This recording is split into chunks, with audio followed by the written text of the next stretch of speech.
உடுமலையில் அரசு பள்ளி அருகே மது அருந்தியவர்களை தட்டி கேட்ட தமிழ் ஆசிரியர் மீது போதை ஆசாமிகள் பெட்ரோல் ஊற்றி தீ வைக்க முயன்றனர். அவர்களிடமிருந்து தப்பி ஓடிய ஆசிரியர் மருத்துவமனையில் சிகிச்சை பெற்று வருகிறார்.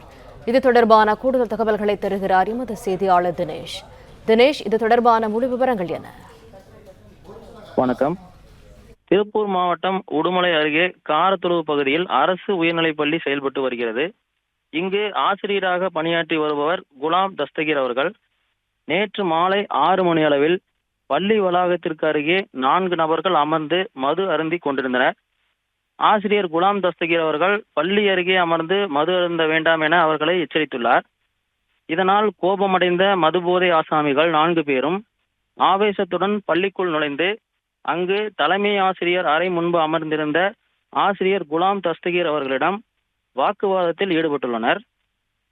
தொடர்ந்து தாங்கள் பாட்டிலில் மறைத்து வைத்திருந்த பெட்ரோலை ஆசிரியர் முகத்தின் மீது ஊற்றியுள்ளனர். அப்போது ஆசிரியரை மூவர் கையையும் காலையும் பிடித்துக்கொண்டு ஒருவர் ஆசிரியர் முகம் மற்றும் உடல் மீது பெட்ரோலை ஊற்றியுள்ளனர். கையில் இருந்த தீப்பெட்டியை எடுத்து பற்ற வைக்க முயன்றுள்ளனர். அப்போது எரிச்சல் தாங்காமல் ஆசிரியர் அலறியுள்ளார். இருவரும் தப்பிச் சென்று விட்டனர். செய்வதறியாது திகைத்து நின்ற ஆசிரியர் சிறிது நேரம் கழித்து சக ஆசிரியருக்கு போன் செய்து அவர் மூலமாக உடுமலை அரசு மருத்துவமனைக்கு சிகிச்சைக்காக அழைத்து செல்லப்பட்டார். பிளே ஸ்டோர் மற்றும் ஆப் ஸ்டோரில் இருந்து பாலிமர் செயலியை QR கோடு மூலம் பதிவிறக்கம் செய்யுங்கள். செய்திகளை உடனுக்குடன் பெறுங்கள்.